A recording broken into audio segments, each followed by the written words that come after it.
Coucou mes gourmands, je suis contente de vous retrouver pour une nouvelle journée dans mon assiette et comme je vous avais dit cet été ça sera dédié à la chrononutrition, donc là je vais commencer par le petit-déj le plus typique, c'est-à-dire du pain et du fromage.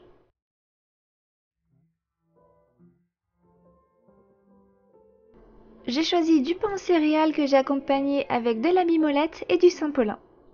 Pour la petite boisson, je me suis préparé un Earl Grey à base de thé noir.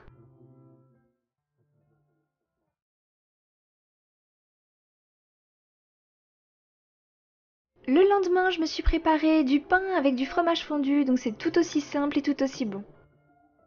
Je vais commencer par me couper un bon morceau de mimolette que je vais couper un petit morceau dans un petit plat pour venir le faire fondre au micro-ondes un peu moins d'une minute et ensuite je vais venir l'étaler sur ma tartine de pain aux céréales.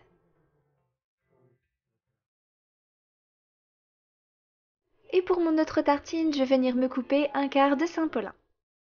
Pour ma petite boisson chaude, je me suis préparé une infusion à la menthe et au citron de chez Gourmet in Love.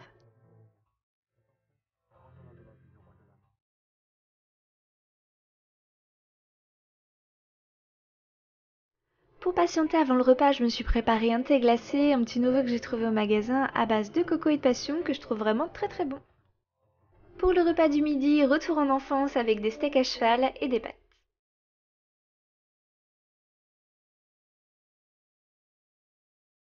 Je vais commencer par mettre en cuisson mes steaks hachés surgelés. Donc pour le midi, j'ai vraiment pris parti de faire des recettes très rapides parce qu'il fait très chaud. J'ai pas du tout envie de m'embêter à rester trop longtemps en cuisine. Par contre, pour le soir, quand les températures vont s'adoucir, je vous promets, il y a une recette un peu plus élaborée.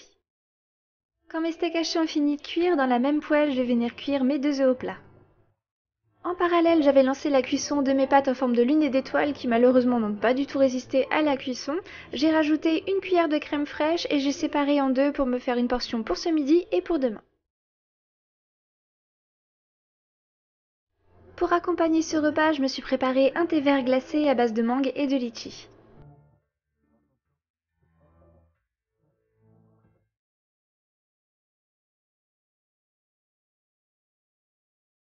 Pour le deuxième jour, brochette de bœuf et le reste de pâtes.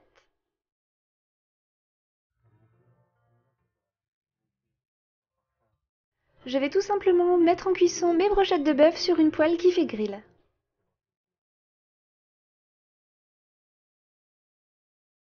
Et pour accompagner mes brochettes, comme je vous ai dit, ça sera le reste de mes pâtes. Pour ce midi, mon petit thé glacé, ça sera à base de mangue et de fraises.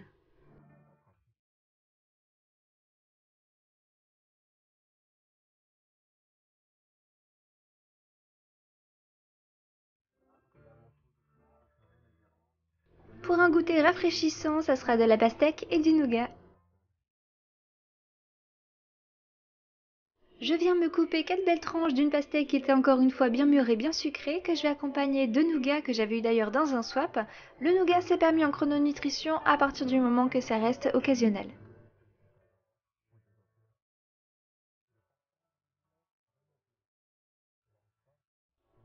Pour ce deuxième jour, suite et fin de ma pastèque bien mûre que je vais accompagner de chocolat noir. Donc c'est une nouveauté que j'ai eue en magasin de chez Côte d'Or qui était aux éclats de noisettes caramélisées et de framboises.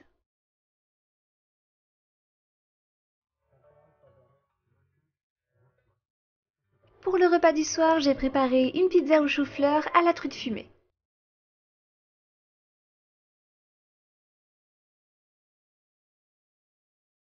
Pour venir préparer ma pâte qui est donc à base de chou-fleur, je vais tout simplement venir l'effeuiller et récupérer tous les petits bouquets. Je vais ensuite passer au hachoir mes petits bouquets pour avoir une sorte de semoule de chou-fleur.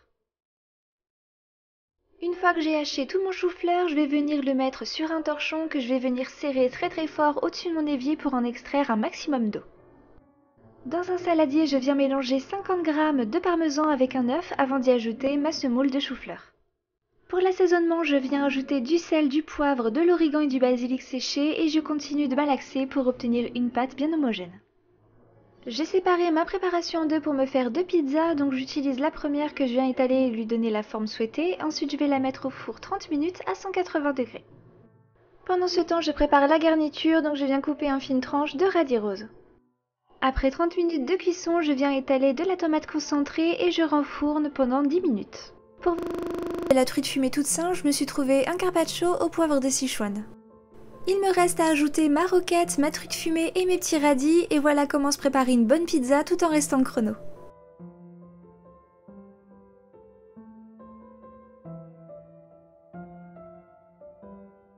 Pour ce deuxième jour, pizza au chou-fleur et cette fois-ci au saumon grillé. Je vais de nouveau refaire l'étape de la passer à l'essorage car pendant la nuit elle a de nouveau rendu de l'eau. Ensuite je vais lui ajouter du basilic frais, je vais remalaxer le tout et dresser ma pâte.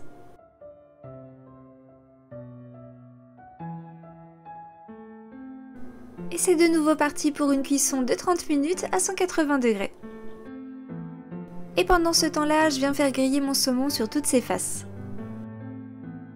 Rebelote avec la tomate concentrée et 10 minutes au four. Pour la garniture, de nouveau des radis, des petites tomates cerises et de la salade que je coupais en tranches. J'ai coupé mon saumon en petits morceaux pour accélérer la cuisson et que ça soit bien grillé tout partout. Je dispose ensuite tous mes ingrédients sur ma pizza et c'est parti une nouvelle fois pour la régalade. Pour toutes les personnes sur les réseaux sociaux qui m'ont demandé si on sentait le chou-fleur, la réponse est oui, bien évidemment, donc je vais pas vous la conseiller si vous n'aimez pas. En revanche, pour vous faire plaisir, il y a plein d'autres options, vous pouvez très bien faire pommes de terre brocoli ou à base de patates douces. Par contre, ces deux dernières ne sont pas chrono, mais il y a toujours moyen de se faire plaisir. Pour le soir, je me suis préparé un petit thé glacé avec des glaçons de jus de citron. Donc pour ça, j'ai récolté le jus de 2 citrons et en plus des tonnes de pépins. J'ai réparti le jus dans mon bac à glaçons, j'ai laissé prendre plusieurs heures avant d'ajouter donc à mon thé glacé le soir pour avoir encore plus de goût.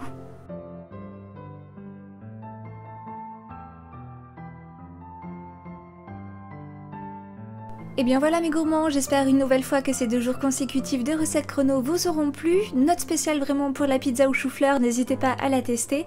Je vous souhaite à tous un excellent week-end et on se retrouve la semaine prochaine. Et des bisous!